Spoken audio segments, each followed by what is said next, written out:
एक संसार में कैसे कैसे आदमी हैं, तो विचारधाराएं उनकी अलग अलग हैं।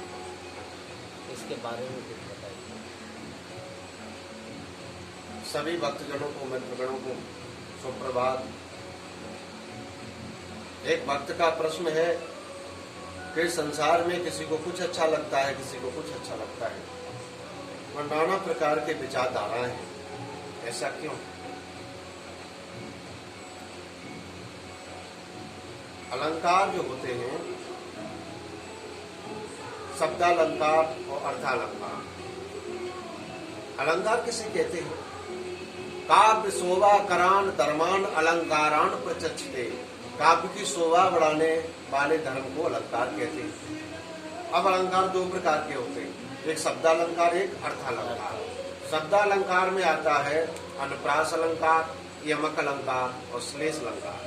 उसके बाद जो अलंकार है वो अर्थालंकार में आते हैं। तो ये जो प्रसंग बता रहे हैं हम आपको कि सुवर्ण को खोजत फिरत कवि व्यभिचारी चोर।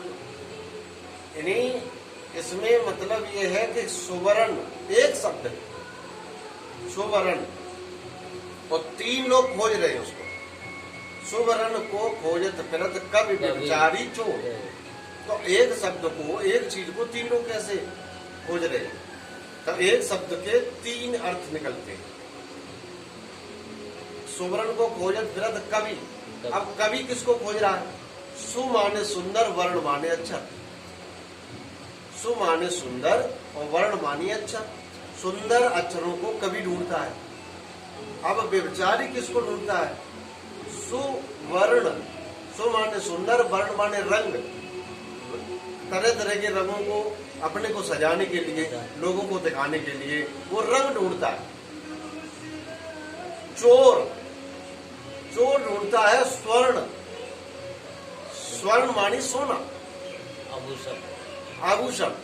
अब तीन व्यक्ति तीन चीज को एक शब्द के अंदर जब तीन अर्थ निकलते हैं, तो अगर एक ही शब्द जो आए एक ही बार किंतु अनेकों अर्थ दे तो श्लेष अलंकार। तीनों की विचारधाराएं अलग है और एक स्वर्ण से अपना अपना इच्छा के अनुसार अपनी अपनी चीज खोजते। सुवर्ण को खोजत फिरत कवि व्यभिचारी चोर। मैंने आपको बताया था कि संसार में कुछ ऐसी चीजें हैं जो दबाने से नहीं दबती, कि खैर खून खांसी खुशी और बैर प्रीति मदपान। रहमन दावे ना दबे और जानत सकल जहान।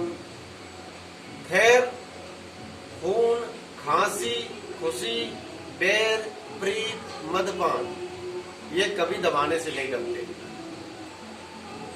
खैर, अगर आपके साथ किसी भी प्रकार का कोई भी हादसा हो जाए या आप कहीं बच जाएं, तो आप ये सोचते हम कितनी जल्दी दूसरे को बताएं। ये सोचते हैं कि हम ये बात कितनी जल्दी दूसरे को बताएं, तो वो छुपाने से नहीं छुपती है। खैर, खून, खून माने जवानी। जवानी कभी दबाने से दबती नहीं है।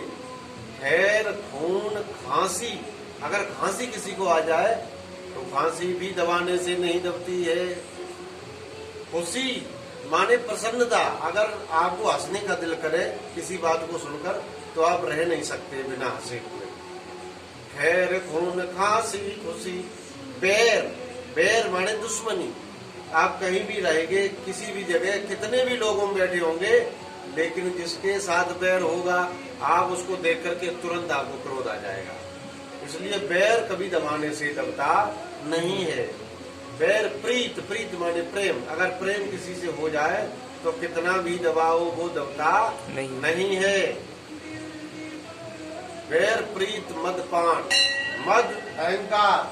अगर आपके पास कुछ है और आपको उस वस्तु का अहंकार अगर है, तो अहंकार कभी दबाने से दबेगा नहीं। आप कहेंगे कि मेरे पास ये है, मेरा ये है, मेरा वो है।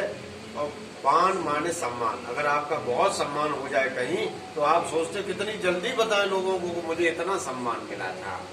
रहीम दास जी कहते हैं, रहीमन दावे ना दबे और जानत सकल जहान, ये कभी दबाने से नहीं दबते हैं, ये सभी लोग जानते हैं। जैसा कि मैंने कल बताया था आपको कि जो व्यक्ति ज्ञान में पक जाते हैं, संस्कार में पक जाते हैं, संगति, अच्छी संगति में पक जाते हैं, उन पर बुरी रीतियां, बुरे विचार या विसंगतियां कोई प्रभाव नहीं डालते।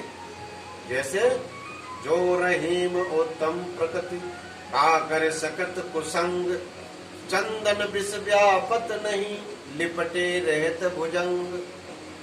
जिस तरह से उत्तम प्रकृति के लोग होते हैं, उनका विसंगतियां कुछ नहीं कर सकती हैं, एक उसी प्रकार से जैसे चंदन के वृक्ष में हजारों सर्प लिपटे रहते हैं, लेकिन उस पर कोई प्रभाव नहीं पड़ता है। दूसरी तरफ लिखते हैं, कदली सीप भुजंग मुख, स्वात एक गुण तीन, जैसी संगत बैठिए वैसे ही फल दीन।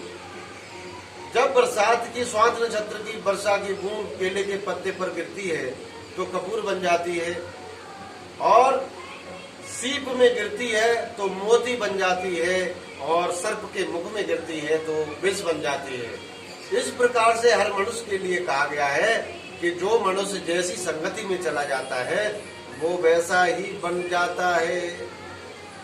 इसलिए हमें चाहिए कि हमें अच्छी से अच्छी संगति करें, अच्छे विचारों को धारण करें, अच्छे गुणों को धारण करें, अच्छे स्थान पर जाएं और अच्छे लोगों की बात सुनें, ताकि हम पर उस संगति का अच्छा प्रभाव पड़े, तो हमारा जीवन धन्य हो जाएगा, हम अच्छे मार्ग की ओर बढ़ेंगे, परमात्मा की ओर बढ़ेंगे।